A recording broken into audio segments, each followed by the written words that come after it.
Hello everyone, আসসালামু আলাইকুম। তোমরা যারা ফেসবুক আর ওয়েব অ্যাপ থেকে কানেক্ট হয়েছো, ভাইয়াকে একটু বলো তো ভাইয়ার অডিও আর ভিডিও ঠিক আছে কিনা। তোমরা যারা ফেসবুক আর ওয়েব অ্যাপ থেকে কানেক্ট হয়েছো, ভাইয়াকে একটু বলো ভাইয়ার অডিও আর ভিডিও ঠিক আছে কিনা।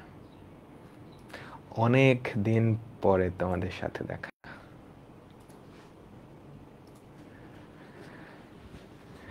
কেমন আছো সবাই বলো তো। অনেক দিন পর তোমাদের সাথে দেখা, তাই না? তো আমরা উচ্চতর গণিত এই সাবজেক্টটা সবার লাস্টের চ্যাপ্টারে চলে আসছি। এটা হচ্ছে আমরা গতিবিদ্যা বলি, তবে চ্যাপ্টারটার নাম গতিবিদ্যা না, চ্যাপ্টারটার নাম হচ্ছে সমতলে বস্তুকণার গতি। সমতলে বস্তুকণার গতি। সমতল কি বোঝো সবাই? এটা একটা সমতল, তাই না? আঁকা বাঁকা তল আছে, একটা ফুটবলের পৃষ্ঠ কিন্তু আঁকা বাঁকা, তাই না? সমতল, একটা সমতলে একটা বস্তু কণা কিভাবে চলতে পারে সেটা নিয়ে এই চ্যাপ্টারে আলোচনা করা হয়। বুঝতে পারলাম? তো এই চ্যাপ্টারটা না আমরা কেন যেন পড়ি না আর কি, মানে আমি নিজেও ফাঁকিবাজি করেছিলাম যখন তোমাদের কলেজ লেভেল ছিলাম। এই চ্যাপ্টারটা কেমন যেন লাগতো, মানে কেমন যেন।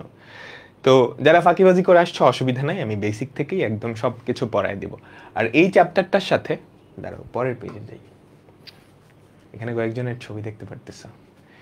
এই চ্যাপ্টারটার সাথে আসলে ফিজিক্সের অনেক মিল আছে। তোমাদের ফিজিক্সের দুইটা চ্যাপ্টার আছে ফার্স্ট পেপারে, ভেক্টর আর হচ্ছে গতিবিদ্যা।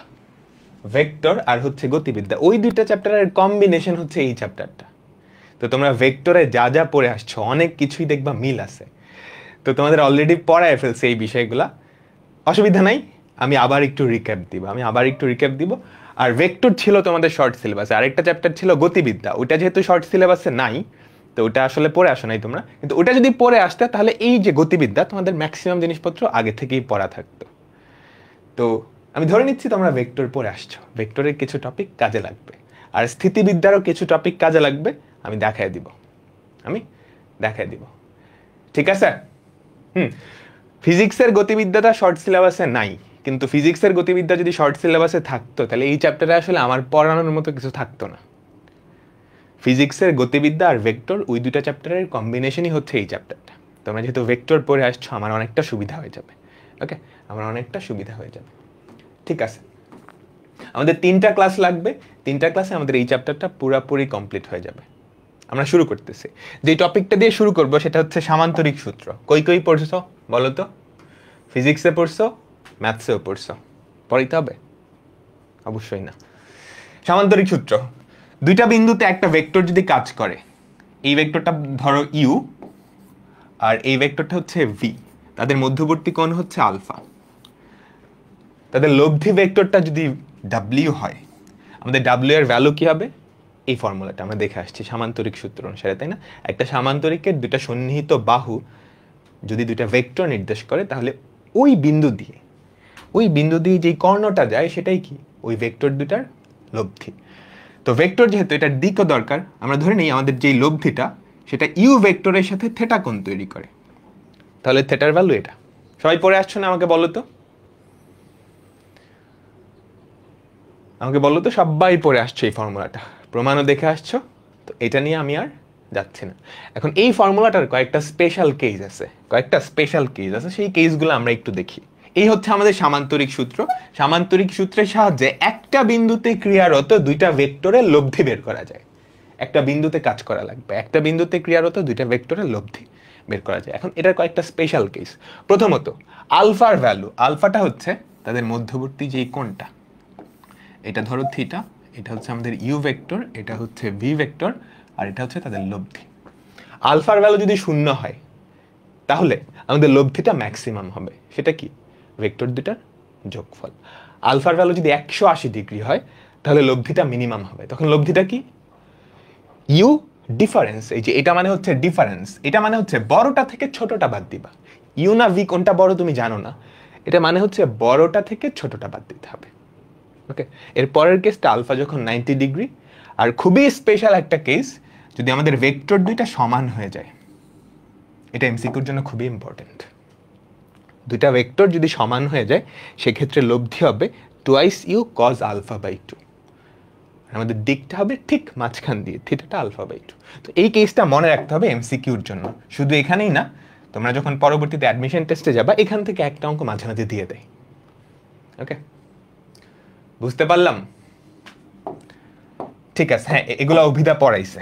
ওকে, পড়াইছে যেহেতু আমরা সরাসরি অঙ্কে চলে যাচ্ছি, কোয়েশ্চেনটা একটু পড়ো।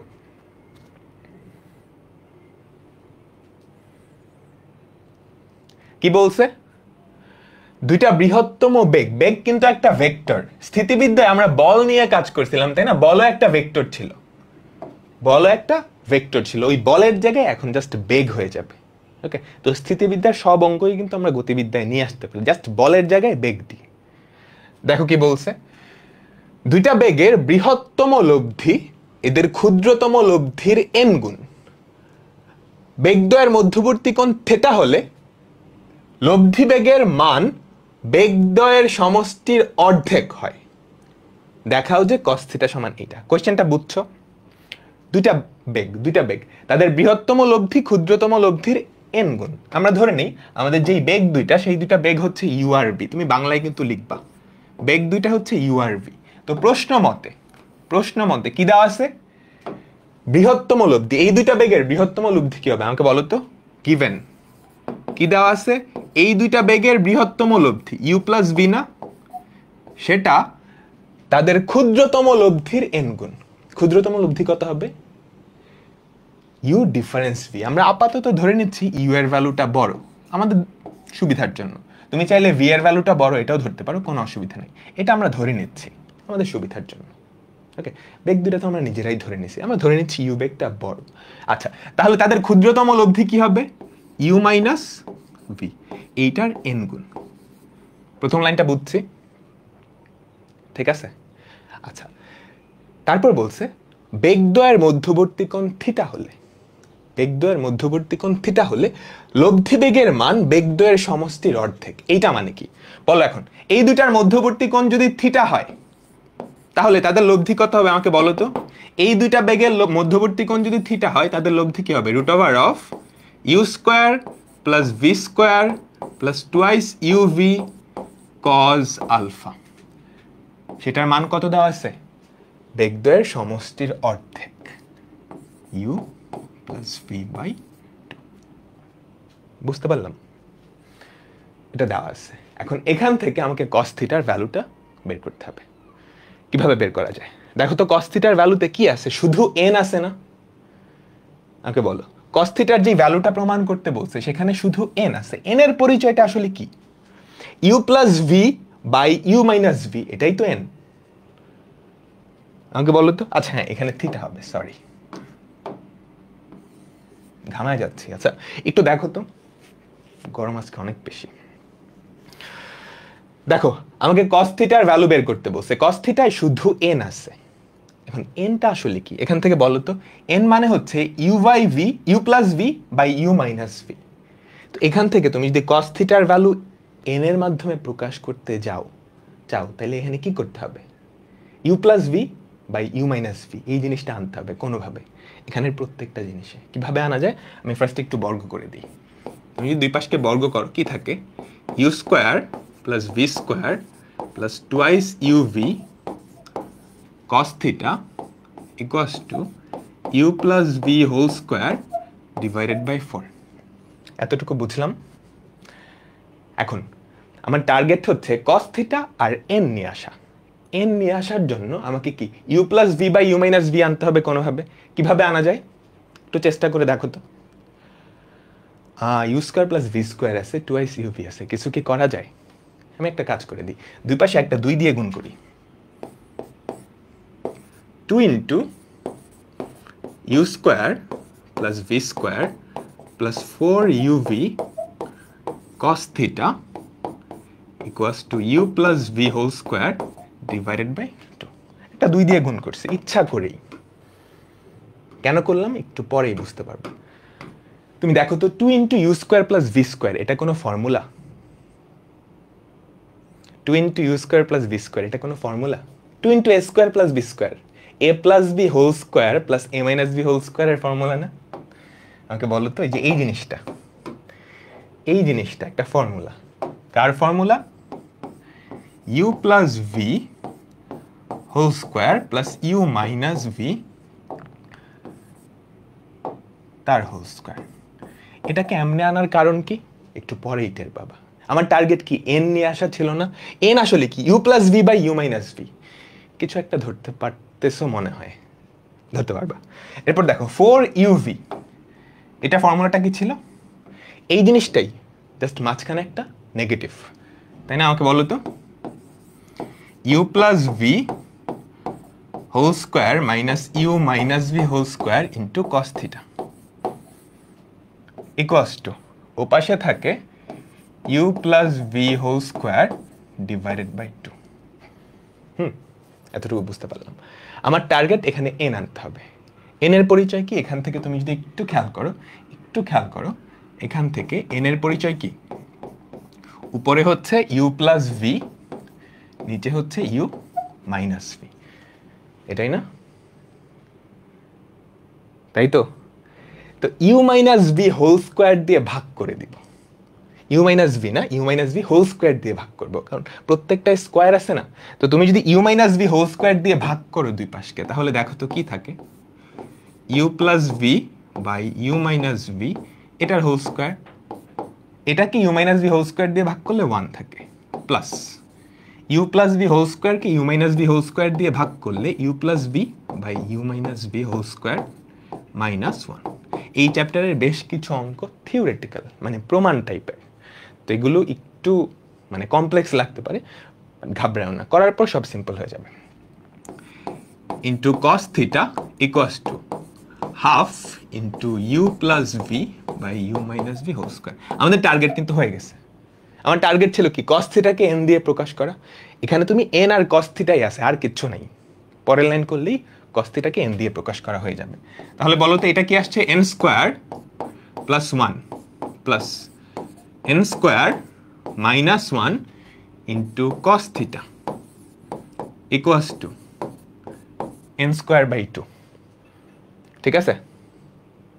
ঠিক আছে, তো 2 দিয়ে গুণ করে দাও। 2 দিয়ে গুণ করলে যেটা থাকে 2n স্কোয়ার, 2 দিয়ে গুণ করে দাও। সাউন্ড হচ্ছে কোথাও। ঠিক আছে, আচ্ছা মিলে গেছে। 2n square plus 2 plus 2 into n square minus 1 কস theta equals two n square. এটাকে যদি ওই পাশে নিয়ে যাও, তাহলে যেটা পড়ে থাকে 2 ইন্টু n স্কোয়ার মাইনাস 1 কস থিটা ইকুয়ালস টু, এটা থেকে এটা বাদ দিলে যেটা পড়ে থাকে সেটা হচ্ছে মাইনাস n স্কোয়ার মাইনাস 2। সেখান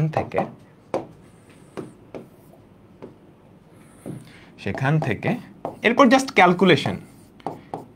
just calculation, minus n square minus 2 divided by 2 into n square minus 1। উপর নিচ থেকে একটা মাইনাস যদি কাটা দাও, n স্কোয়ার প্লাস 2, আর নিচে থাকে, তুমি ধরতে পারলে বাকিটা জাস্ট প্রসেস ওয়াইজ করে ফেললেই হয়ে যাবে। বলো সবাই বুঝছো? আমাকে বলো তো। একটু কমপ্লেক্স লাগতে পারে, এন্ড প্রথম অঙ্কটাই একটু কমপ্লেক্স হয়ে গেছে।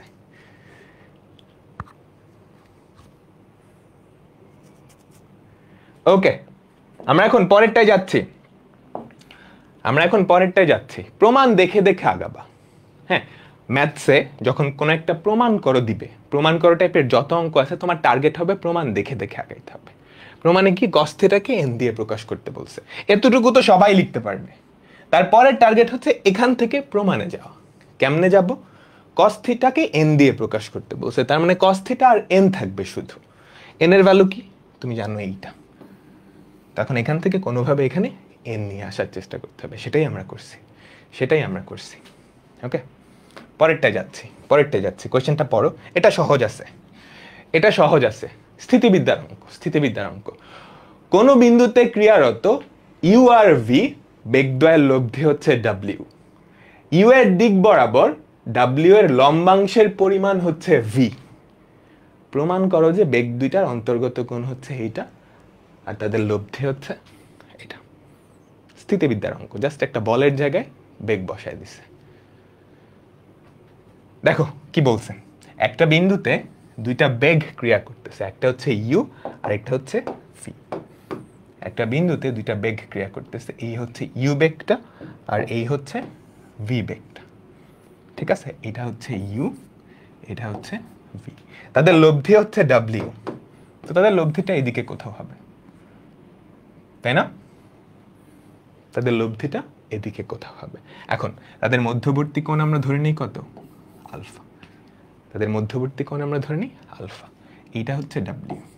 ডাব্লিউ ইউ এর সাথে থেটা কোণ তৈরি করে, এটাও আমরা ধরে নিলাম, এটাও আমরা ধরে নিলাম। এগুলো আমরা ধরে নিছি, এগুলো কিন্তু তুমি বাংলায় লিখবা। ধরি এই বিন্দুতে ইউ আর ভি দুটা বেগ কাজ করতেছে, তাদের লব্ধি হচ্ছে ডাব্লিউ, তাদের মধ্যবর্তী কোণ আলফা, এবং লব্ধিটা ইউ এর সাথে থেটা কোণ তৈরি করে। এখন প্রশ্ন মতে ইউ এর দিক বরাবর ডাব্লিউ এর লম্বাংশ, আমাকে বলো তো ইউ এর দিক বরাবর, ইউ এর দিক বরাবর ডাব্লিউ এর লম্বাংশ বা উপাংশ সেটা কত? ডাব্লিউ কস থিটা না?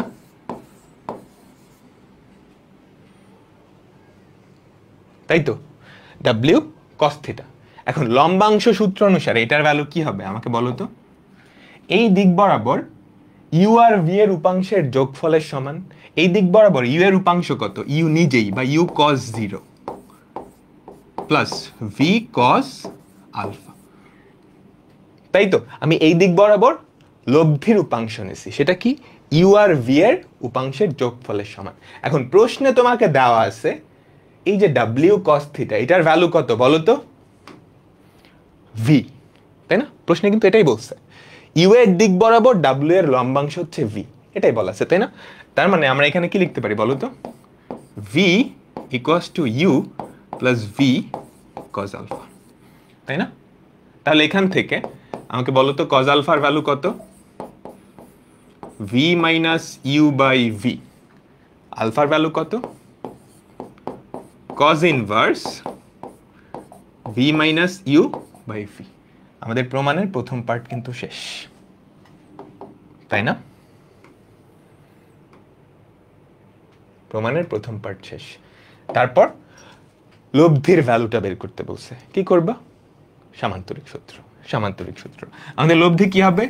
W equals to root over of you square plus V square plus twice U V cos alpha.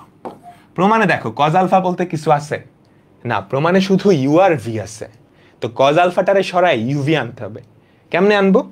একটু আগেই তুমি দেখছো, এই যে এখানটায় কজ আলফার ভ্যালু কত? V minus u by v, বসাই দাও। Root over of you square plus V square plus 2uv into cos আলফার ভ্যালু কত? V minus u by v. তাহলে একটা ভি কাটা যায়, যেটা পড়ে থাকে সেটা হচ্ছে root over of you square plus V square plus 2uv minus 2u square. তাহলে যেটা পড়ে থাকে সেটা হচ্ছে root over of v square, u square থেকে 2u স্কোয়ার বাদ দিবা, তাহলে মাইনাস ইউ স্কোয়ার থেকে প্লাস টুয়াইস ইউভি। প্রমাণিত। পুরা স্থিতিবিদ্যার অঙ্ক। বেগের জায়গায় বল বললেই কি স্থিতিবিদ্যা হয়ে যেত। বলো সবাই কি বুঝছ? ফার্স্ট লাইনটা বুঝো নাই, এটা লম্বাংশ উপপাদ্য। তোমাদের স্থিতিবিদ্যায় লম্বাংশ উপপাদ্য পড়ানো হয় নাই? বলো তো, ভেক্টরও কিন্তু পড়ানো হয় লম্বাংশ উপপাদ্য। এই যে এই দিক বরাবর তুমি কি করছো? লব্ধিটার লম্বাংশ নিছো। এই দিক বরাবর লব্ধির লম্বাংশ কত? W cos theta. এই যে ডাব্লিউ কস থিটা, সেটা কি? ইউ আর ভি এর এই দিক বরাবর লম্বাংশের যোগফলের সমান। ইউ তো এই দিক বরাবরই, তো এই দিক বরাবর ইউ এর লম্বাংশ কত? You cos 0। ভি হচ্ছে এই বরাবর, তো ইউ বরাবর ভি এর লম্বাংশ কত হবে? V cos alpha. সেটাই লিখলাম। এবার কোয়েশ্চেনে তোমাকে বলা আছে ইউ এর দিক বরাবর ডাব্লিউ এর লম্বাংশ, তার মানে ডাব্লিউ কস থিটা, এটার ভ্যালু কত? ভি। এটা কোয়েশ্চেনে দেওয়া আছে, এটা কোয়েশ্চেনে দেওয়া আছে। ঠিক আছে, ওকে। আমরা এখন পরেরটায় যাচ্ছি। আচ্ছা, ভারসাম্যের শর্ত। তোমরা স্থিতিবিদ্যায় পড়ছো, ধরো একটা বিন্দুতে 3টা বল কাজ করতেছে বা 3টা ভেক্টর কাজ করতেছে। একটা বিন্দুতে 3টা বল তো ভেক্টরই, 3টা ভেক্টর কাজ করতেছে। এখন এই 3টা ভেক্টর মিলে ভারসাম্য তৈরি করছে, তার মানে তাদের লব্ধি শূন্য। এটার শর্ত কি? এটার শর্ত হচ্ছে তুমি যে কোনো দুইটা লব্ধি নাও, সেটা তৃতীয় ভেক্টরটার সমান এবং বিপরীত দিকে কাজ করবে। দেখো একটা বিন্দুতে 3টা ভেক্টর কাজ করতেছে, তাদের লব্ধি শূন্য হওয়ার শর্ত কি? যে কোনো দুইটা লব্ধি নাও, ধরো এটা আর এটা লব্ধি নিলা, সেটা তৃতীয়টার সমান এবং বিপরীত হবে। বুঝছো? পড়ে আসছো না এটা? হ্যাঁ, লামির সূত্র তো জানোই, বাট নর্মালি ভারসাম্যের শর্ত কি? যে কোনো বিন্দুতে ধরো অনেকগুলা বল কাজ করতেছে, তাদের লব্ধি শূন্য হওয়া হচ্ছে এরকম, তুমি একটা ভেক্টরকে বা একটা বলকে স্থির রাখবে আর বাকি সবগুলা লব্ধি নিলা, সেটা এটার সমান এবং বিপরীত দিকে হবে। তাই না? আমাকে বলো তো, এটা পড়ে আসছো তাই তো? এটা সবাই পড়ে আসছো তাই না? আচ্ছা ঠিক আছে, তো আমি যদি একটু নাম দেই, এটা ধরো পি, এটা ধরো কিউ, এটা ধরো আর। ঠিক আছে, তো কিউ আর আর এর মধ্যবর্তী কোণ যদি আলফা হয়, আমরা কি বলতে পারি না p square equals to q square plus r square plus twice q r cos alpha? তাই তো? এটার সুবিধাটা কি? তোমাকে যদি পি কিউ আর আর এর ভ্যালু দেওয়া থাকে এবং বলা থাকে যে এই 3টা বল কি ভারসাম্যে আছে বা এই 3টা বেগ ভারসাম্যে আছে, তখন যে কোনো দুইটা বেগের মধ্যবর্তী কোণ তুমি এই ফর্মুলাটা দিয়ে বের করে ফেলতে পারবা। আমরা একটা অঙ্ক দেখি। দেখো একটা বস্তু কণার উপর সেকেন্ডে 3, 5 আর 7 সেন্টিমিটার মানের 3টা বেগ বিভিন্ন দিকে ক্রিয়া করে বস্তু কণা স্থিতিশীল আছে। তার মানে এই যে 3টা বেগ, এই 3টা বেগের লব্ধি কি? শূন্য। এই 3টা বেগের লব্ধি শূন্য। প্রথম দুইটা বেগের মধ্যবর্তী কোণ তোমাকে বের করতে বলছে। তো আমরা ধরে নেই 3টা বেগ কাজ করতেছে, এই একটা, এই একটা। ঠিক আছে, প্রথমটা হচ্ছে 3, পরেরটা হচ্ছে 5, পরেরটা হচ্ছে 7। এই কণাটার উপর 3টা বেগ কাজ করতেছে এবং লব্ধি কি? শূন্য, যেহেতু কণাটা স্থিতিশীল আছে। আচ্ছা, তোমাকে চাইছে কি? প্রথম দুইটা বেগের মধ্যবর্তী কোণ। তো প্রথম দুইটা বেগের মধ্যবর্তী কোণ আমি যদি আলফা ধরে নিই, আলফার ভ্যালু কিভাবে বের করব বলো তো? যে দুইটার মধ্যবর্তী কোণ যাবে সেই দুইটার লব্ধি ইকুয়ালস টু তৃতীয়টা সমান হবে, অর্থাৎ 3 আর 5 এই দুইজনের লব্ধি 7-এর সমান এবং বিপরীতমুখী হবে। তাই না? তার মানে আমরা বলতে পারি না প্রশ্ন মতে 3 আর 5-এর লব্ধি সেটা কত? 3 square plus 5 square plus 2 into 3 into 5 cos alpha equals to 7 square.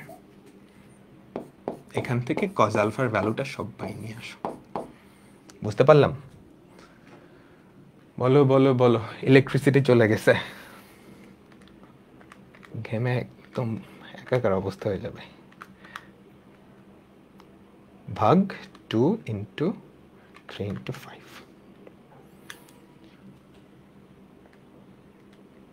Calculate করে বলো তো সবাই কি হয়? cos আলফার ভ্যালু হয় হাফ, তার মানে আলফার ভ্যালু কত? আলফার ভ্যালু হয় 60 ডিগ্রি। ভুল করলাম কিছু? 7 square minus 3 square minus 5 square. বলো সবাই বুঝছো না? 60 ডিগ্রি। এখন তোমাকে যদি এই কোণটা বের করতে বলতো, তখন তুমি কি করতে? 3 আর 7-এর লব্ধি 5-এর সমান, সেটা দিয়ে করতে না? আমাকে বলো তো, 3 আর 7-এর লব্ধি 5-এর সমান, সেটা দিয়ে কি তুমি বিটা কোণটা বের করে ফেলতে পারতা। ঠিক আছে।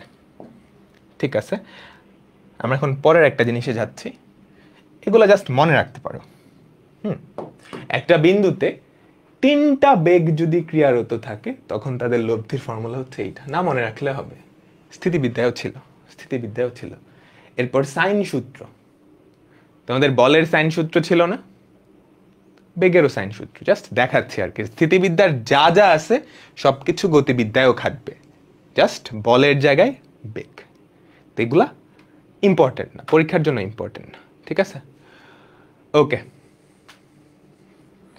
ওকে ওকে আমরা এখন যেই টপিকটা যাব সেটা হচ্ছে দূরত্ব ও সরণ। একদম পিচ্চিকাল থেকে পড়ে আসছো, ফিজিক্সের টপিক, তাই না? দূরত্ব কি? স্কেলার রাশি। সরণ কি? ভেক্টর রাশি, তাই না? ধরো তুমি এখানটায় দাঁড়ায় ছিল, এখন এই দিক বরাবর কিছুটা দূরত্ব অতিক্রম করলা, কিছুটা গেলা, তারপর এখান থেকে এতটুকু গেলা, তারপর এখান থেকে এতটুকু গেলা, তারপর এখান থেকে এতটুকু আসলা, ঠিক আছে? আমি একটু নাম দিয়ে দিই। তুমি ফার্স্টে এ বিন্দুতে ছিলা, এ থেকে বিতে গেলা, তারপর সিতে গেলা, তারপর ডিতে গেলা, তারপর ইতে গেলা, ঠিক আছে? এখন আমি তোমাকে বললাম তোমার মোট অতিক্রান্ত দূরত্ব কতটুকু। মোট অতিক্রান্ত দূরত্বকে ডি দিয়ে প্রকাশ করা হয়, ডি বা ডিস্টেন্স। দূরত্ব কি? স্কেলার রাশি, তাই না? তো এটার কোনো দিক নাই, তো দূরত্ব হবে এতটুকুর দৈর্ঘ্য প্লাস এতটুকুর দৈর্ঘ্য প্লাস এতটুকুর দৈর্ঘ্য প্লাস এতটুকুর দৈর্ঘ্য, তাই না? আমাকে বলো তো, তাহলে মোট অতিক্রান্ত দূরত্ব কতটুকু হবে? এবি এই দৈর্ঘ্যটা প্লাস বিসি এই দৈর্ঘ্যটা প্লাস সিডি এই দৈর্ঘ্যটা প্লাস ডিই এই দৈর্ঘ্যটা, তাই না? এগুলো কিন্তু দৈর্ঘ্য যোগ করছো, ভেক্টর না, ঠিক আছে? আচ্ছা, এবার আসি সরণ। সরণ একটা ভেক্টর রাশি, তাই না? সরণের মান কতটুকু? আদি বিন্দু থেকে শেষ বিন্দু পর্যন্ত যেই ন্যূনতম সরল রৈখিক দূরত্ব সেটাকেই সরণ বলে না? একদম পিচ্চি ক্লাসের কনসেপ্ট। আদি বিন্দু থেকে শেষ বিন্দু পর্যন্ত, আদি বিন্দু এবং শেষ বিন্দুর মাঝে যেই সরল রৈখিক দূরত্ব সেটাকেই কি বলে? সরণ বলে। এবং সরণের দিকটা কোন দিকে? আদি থেকে শেষ। সরণের দিকটা কি? আদি থেকে শেষ। তো সরণ কি হবে? সরণ একটা ভেক্টর। সেই ভেক্টরটা আসলে কি দেখো, তুমি ফার্স্ট এখান থেকে এতটুকু গেছো, তোমার এতটুকু সরণ হইছে না? এটাও কিন্তু সরণ, ছোট্ট একটা ভেক্টর। তারপর এতটুকু হইছে, তারপর এতটুকু হইছে। একটু দাঁড়াও, ক্যামেরা বন্ধ হয়ে যাবে, কারেন্ট চলে গেছে, তো এসি অফ হয়ে গেছে, এখন ক্যামেরা বন্ধ হওয়ার একটা চান্স আছে। আমি ফ্যানটা ছেড়ে দিই।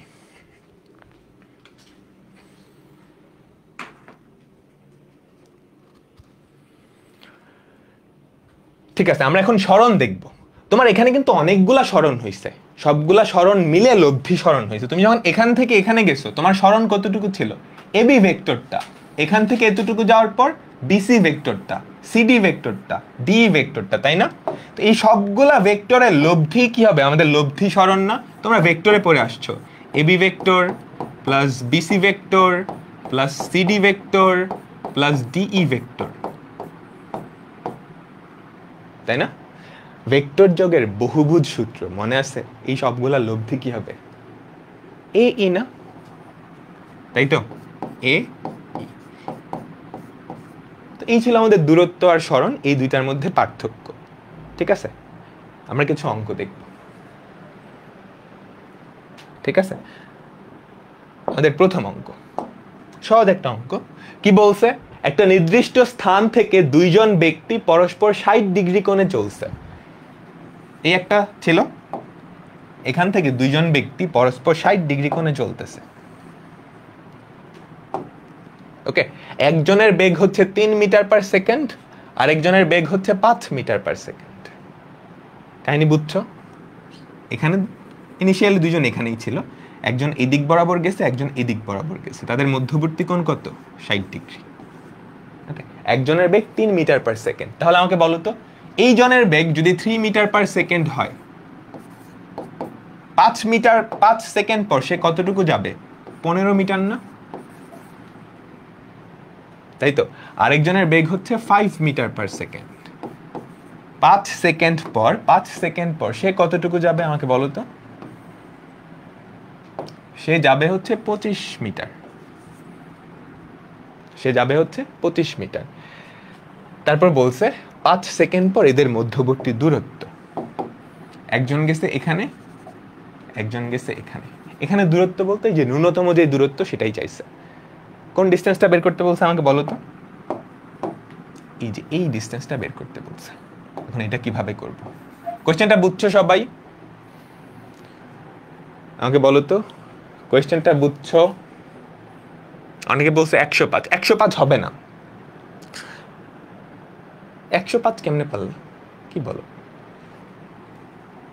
আবার বলতেছি, ক্লাস 9-10 এরকম একটা অঙ্ক ছিল। একটা নির্দিষ্ট স্থানে, এই যে এখানটায় দুজন ব্যক্তি ছিল, তারা দুজন 60 ডিগ্রি কোণে চলা শুরু করলো। একজন 3 মিটার পার সেকেন্ড বেগে, একজন হচ্ছে 5 মিটার পার সেকেন্ড বেগে।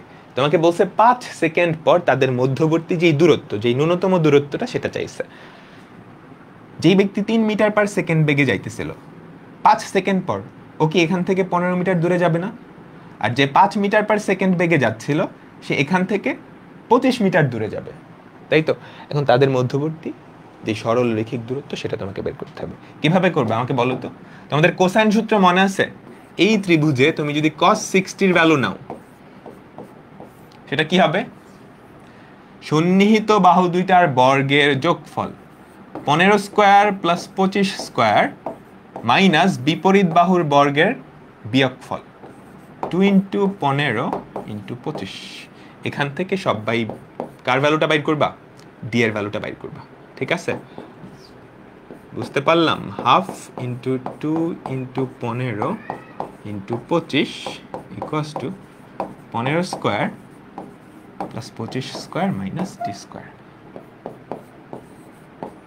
এখান থেকে ডি এর ভ্যালুটা সবাই নিয়ে আসো। হ্যাঁ, কোসাইন ফর্মুলা। ঠিক আছে? সবাই বলো তো। 21.79 21.79 মিটার, 21.79 মিটার। ঠিক আছে, আমরা পরের অঙ্কে যাচ্ছি। কোশ্চেনটা অনেক বড়, বাট খুবই সহজ একটা অঙ্ক, খুবই সহজ একটা অঙ্ক। আচ্ছা, অঙ্কটা পড়ার আগে আমরা একটু দিক নিয়ে আলোচনা করি। দিক, নর্মালি তুমি যখন খাতায় আঁকো, উত্তর দিকটাকে উপরের দিকে থাকে, তাই না? তুমি যখন খাতায় দিক আঁকো, উপরের দিকটা হচ্ছে নর্থ, নিচের দিকটা হচ্ছে সাউথ, ডান দিকটা হয় ইস্ট বা পূর্ব, আর বাম দিকটা হয় পশ্চিম বা ওয়েস্ট, তাই তো? উত্তর, দক্ষিণ, পূর্ব, পশ্চিম। এবার আমি যদি তোমাকে বলি উত্তর পূর্ব, এটা কোন দিক?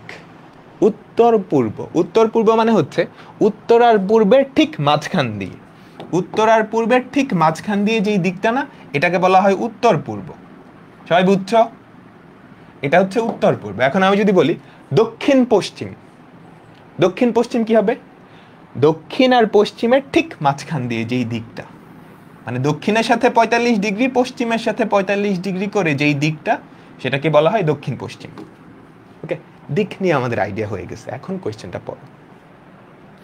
কোনো বন্দর হতে একখানা জাহাজ উত্তর পশ্চিম দিকে ঘন্টায় 15 কিলোমিটার বেগে যাত্রা করল। একই সময়ে একই স্থান হতে অপর একটা জাহাজ দক্ষিণ পশ্চিমে ঘন্টায় 12 কিলোমিটার বেগে যাত্রা শুরু করছে। কেন বুঝছো? তারপর তাদের বেতার যন্ত্রের গ্রহণ শক্তির সর্বোচ্চ সীমা হচ্ছে 500 কিলোমিটার। তার মানে তাদের মধ্যবর্তী দূরত্ব যতক্ষণ না পর্যন্ত 500 কিলোমিটারের কম হবে, তারা একে অপরের সাথে যোগাযোগ করতে পারবে। তারা একে অপরের সাথে যোগাযোগ করতে পারবে। কতক্ষণ তারা একে অপরের সাথে যোগাযোগ করতে পারবে? কোশ্চেনটা বুঝছো? ইনিশিয়ালি দুইজনই এখানে ছিল, তারপর কি হয়েছে? একজন উত্তর পশ্চিমে গেছে, আরেকজন দক্ষিণ পশ্চিমে গেছে। একজন উত্তর পশ্চিমে যাওয়া শুরু করছে, আরেকজন কোন দিকে গেছে? আরেকজন গেছে দক্ষিণ পশ্চিমে, একই সময় কিন্তু। তো তাদের মধ্যবর্তী দূরত্বটা বাড়তেছে না? দূরত্ব বাড়তে বাড়তে বাড়তে বাড়তে যখন 500 কিলোমিটার হবে, ততক্ষণ পর্যন্ত তারা একে অপরের সাথে যোগাযোগ করতে পারবে। যখনই তাদের মধ্যবর্তী যে সরল রৈখিক দূরত্বটা, সেটা 500 কিলোমিটারের চেয়ে বেশি হয়ে যাবে, তখনই কি আর পারবে না। ঠিক আছে? তার মানে আমাকে দেখতে হবে কি, এই যে তাদের মধ্যবর্তী দূরত্ব, এই দূরত্বটা কখন 500 কিলোমিটার হচ্ছে, ততক্ষণ পর্যন্তই তারা একে অপরের সাথে যোগাযোগ করতে পারবে, এর পরবর্তীতে আর পারবে না। তারা এই অবস্থায় ছিল। আমরা মনে করলাম যে টি সময় পর্যন্ত তারা একে অপরের সাথে যোগাযোগ করতে পারবে, টি সময় পর তারা একে অপরের সাথে যোগাযোগ করতে পারবে, টি ঘন্টা, যেহেতু বেগটা কি কিলোমিটার পার ঘন্টায় দেওয়া আছে। আচ্ছা, তাহলে আমাকে বলো তো, প্রথম জাহাজটা যেটা উত্তর পশ্চিম দিকে গেছে ওর বেগ কত? ওর বেগ হচ্ছে 15 কিলোমিটার পার ঘন্টা। তাহলে টি ঘন্টায় সে কতটুকু যাবে? টি ঘন্টায় সে কতটুকু যাবে? 15টি। টি ঘন্টায় সে কতটুকু যাবে? 15টি। দ্বিতীয় জাহাজটা একই স্থান হতে একই সময়, কিন্তু একই সময় দক্ষিণ পশ্চিম দিকে, যে দক্ষিণ পশ্চিম দিকে ঘন্টায় 12 কিলোমিটার বেগে। তাহলে টি ঘন্টায় সে কতটুকু যাবে? 12টি, এত কিলোমিটার। বুঝতে পারলাম?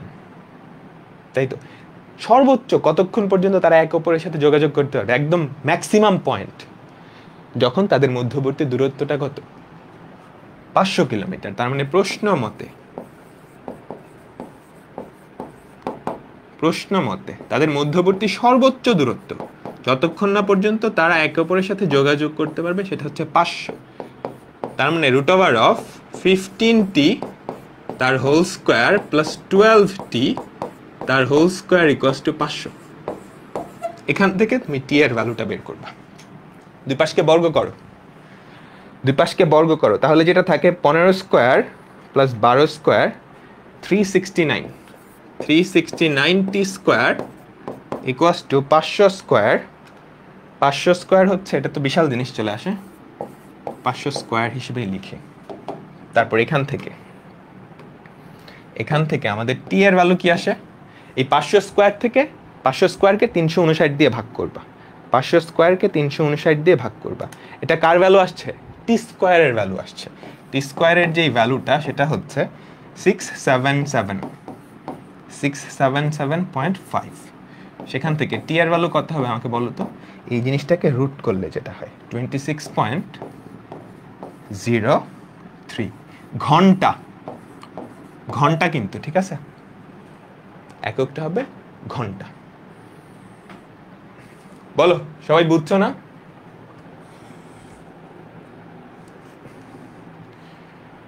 আগের ম্যাথটায় সামান্তরিক সূত্র অ্যাপ্লাই করা যাবে, এখানে সামান্তরিক সূত্র কিভাবে অ্যাপ্লাই করবা? এটা তো সামান্তরিকের কর্ণ, অন্য কর্ণটা, এই দুটার লব্ধি কিন্তু এটা না। সামান্তরিক সূত্র অ্যাপ্লাই করা যাবে না, সামান্তরিক সূত্র অ্যাপ্লাই করা যাবে না।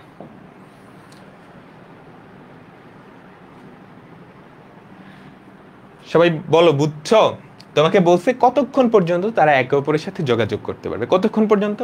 যতক্ষণ না পর্যন্ত তাদের মধ্যবর্তী দূরত্ব 500 কিলোমিটারের চেয়ে কম। তার মানে ম্যাক্সিমাম কতক্ষণ? যখন 500 কিলোমিটার হবে, এরপরে কিন্তু আর পারবে না। ঠিক আছে, তো আমরা দেখতেছি যে কতক্ষণ সময় পর তাদের মধ্যবর্তী যেই দূরত্ব, মানে সরল রৈখিক দূরত্ব। বেতার তরঙ্গ তো সরল রৈখিক পথেই চলে, তাই না? আলোক তরঙ্গ সবসময় সরল রৈখিক পথে চলে না, তাই তো? যে কোনো ধরনের যেই কমিউনিকেশন, যে ওয়েভগুলো আছে, তরঙ্গগুলো আছে, তারা সরল রেখেই চলে। তো এই দূরত্বটা কখন 500 কিলোমিটার হবে সেটা আমরা দেখতেছি। ঠিক আছে, আচ্ছা একটা জিনিস বুঝো নাই, এটা কেমনে হইল? এটা বোঝানোর দরকার ছিল। এই কোণটা কত? 45 না? এই কোণটাও কিন্তু 45। এটা একটা সমকোণী ত্রিভুজ না? তাহলে এটা একটা অতিভুজ। অতিভুজ কি হবে? √15t তার হোল স্কোয়ার প্লাস 12t তার হোল স্কোয়ার। ঠিক আছে, এটা একটা সমকোণী ত্রিভুজ। ঠিক আছে, আমরা এখন খুবই পপুলার একটা টাইপে চলে যাব, নদী নৌকা। তোমরা পড়ছো না? ফিজিক্সে পড়ানো হয়েছে, পুরোটা ছেড়ে দিব? কনসেপ্ট বোঝানো লাগবে? বুঝাই।